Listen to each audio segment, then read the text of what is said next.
Welcome back to 31 days. 31 days, okay. No. 31 horror movies in 31 days challenge. I am back again to annoy you with my movie review. So let's just dive right into it, guys. Okay? Don't forget to subscribe to the channel so you don't miss out on any of these beautiful movie reviews for this month or any month. Or any vlog, anything you want to watch that I'm making, click the subscribe button. So today, I'm okay. Everyone just breathe. Okay. So today's movie that we are reviewing is the 1997 movie Wishmaster, which apparently has its own franchise. I hadn't even heard of this movie, so... And everyone's like, Lisa, what? I'm like, can we all remember that I was 7 and probably not watching horror movies? Okay? Let's just think about that for a minute, okay? It's a Wes Craven movie, so you should know it's going to be good. If you don't know who Wes Craven is, he's the producer and creator behind Nightmare on Elm Street movies, and he's done and I believe he is also behind Scream. I said, okay. So there you go. He knows what he's doing in the horror genre. So this is Wishmaster, 1997. Director Robert Kurtzman, and it's starring Tammy Lauren, Andrew Divoff, and it has a nice little cameo from the one and only Robert Englund, who is Freddy Krueger, if you didn't put the two together.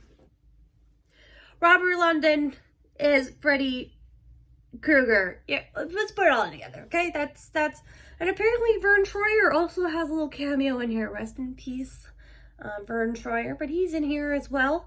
So quick, the IMDb description here is a demonic jinn attempts to grant its owner 3 wishes that will allow him to summon his brethren to Earth. Okay. So jinn is spelled D-J-I-N-N, okay? And I don't know if it's Arabic or Persian. I'm sorry for not really getting into that, but we call them genies in America. It's funny is that they had this, they even had a line of this is not your Robin Williams genie. And I was like, okay, but that's what I wanted. You're saying that's not the genie that I got? Because that's what I wanted. And I want to return him because I want Robin Williams genie, not Will Smith. But we'll get, that's for another time. Don't worry about it. Don't worry about it. So the basic gist of this movie is that this genie got sucked into this stone way back in Persia, what does it say here? 1127 AD, okay? Got sucked into this little gem or whatever. Now we're in present day, late 90s. Someone finds this gem and gives it to this woman named Alexandra, who owns a auction house, and she's gonna evaluate it, and she ends up releasing and awaking this genie, this jinn. Basically what happens is the jinn is somewhere between an angel and a demon. I'm not quite sure, but the whole point is that once he grants you your 3 wishes, he can now bring up his fellow jinns and take over. He wants to usurp the world, okay? He wants to rule Earth, and the way to do it, which seems very weird, is to just have one person be like, yeah, I've got 3 wishes. I got them. I know what I want. I have 3 wishes. Ugh. So, of course, this whole movie is about this poor woman who is okay, I had no idea that I just unleashed this thing into the world, and you think I know how to defeat it?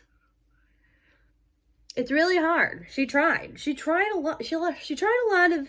She tried One Wish, didn't work, and then she like kind of was like, sorry, my bangs were bothering me.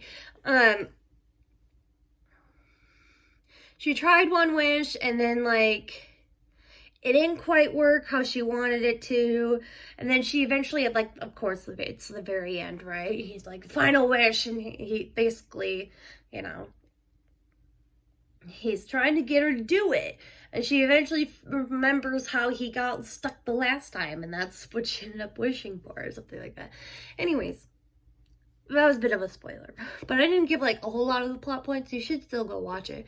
It's a good Wes Craven movie, of course. It's got a lot of gore in it. Like the first 15 minutes, it's setting up the story. We're back in 1127 AD. We're in Persia or whatever, and this guy's realizing what this djinn is doing, and literally like just is wreaking havoc.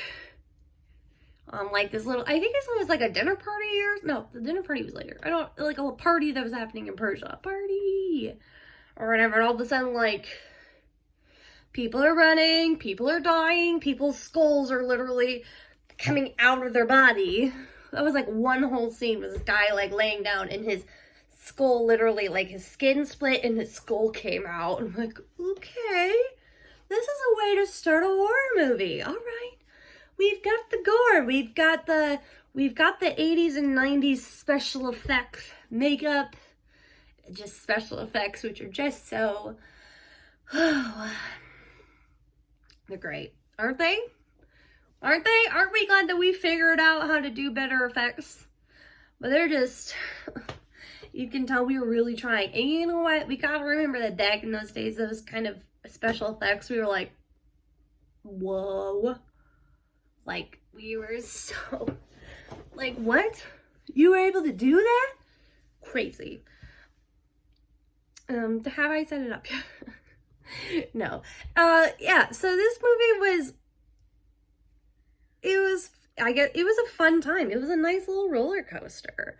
You know, I see why it's a franchise, obviously. If you just like put them back where you found them, someone else is going to find them and release them. So that just has to spawn several sequels, right? It has to. I get it. It has to. I got to figure out. Okay, so they did Wishmaster 2, Wishmaster 2, Evil Never Dies. Cool. Wishmaster 3, Beyond the Gateway. Is that what that says? The heck? Oh, Beyond the Gates of Hell. Sweet Jesus. And then the fourth, and my guess, final one, because I haven't seen a 5 anywhere. The fourth and final Wishmaster is Wishmaster 4, The Prophecy Fulfilled. Oh, man. Okay. On that... Can I just read the synopsis for you real quick? For Wishmaster 4, it says, this time the djinn unleashes his undying love for a beautiful woman in his final attempt to unleash his brethren out from hell. Oh, so this time the djinn found love! How did I miss this franchise? Should I just watch the other 3? And just see where this djinn goes in his storyline? Or does he ever... free his brethren? Am I on the side of the Wishmaster? I don't think so. He's a little creepy. Literally, like, took someone's face skin off, put it on his, and then he just became that person. I was like, now that is a magic trick. If I've ever seen one. Are you kidding me? You could be doing this for months and no one would even know who it was. Because I think that guy's dead. Like, there's no way that guy's out there committing crimes. He's dead, my dude. Crazy. This is a great... Okay. Oh, man. This was a great movie. When I say great, it was a quintessential horror movie. It had the scares, it had the jumps, it had the gore, it had the cheesy 90s, 80s special effects that we all love, especially those of us who are nostalgic and love that kind of stuff. absolutely amazing. Obviously did not do well. I was looking it up, and I think Rotten Tomatoes gave it like 25%. So take that with a grain of salt. Why don't you just have a good time? Have a good time with the Wishmaster. I'm just gonna tell you to just, like, don't wish for anything, because, like, you'll bring other jinns to Earth from hell, and that sounds like something we don't want. You don't want that. Wishmaster, 1997, Wes Craven. We're giving this one, I'm gonna give this one, what did I give Jennifer's Body? 3.5? I'm going to give Wishmaster a 3.5 as well. For different reasons. They're both 3.5s for different reasons. But 3.5, it's playing with my heartstrings for the nostalgia factor. I can't just, like, deny that. And yeah, it was a good time. And that's what you want with horror movies. You want them to be a good time. You want to be scared. But sometimes you just want to have a good time. And I was having a good time with this one. So I hope you enjoyed this review. You can, of course, hit the subscribe button and don't miss any of my movie reviews, or sometimes I vlog, or sometimes I just do random things on here. Of course, I have a Facebook page, Lisa Lee's Movie Reviews, which these are also posted, and sometimes I post other things on there. Yeah, so you can just follow me on all the things, and I will see you tomorrow.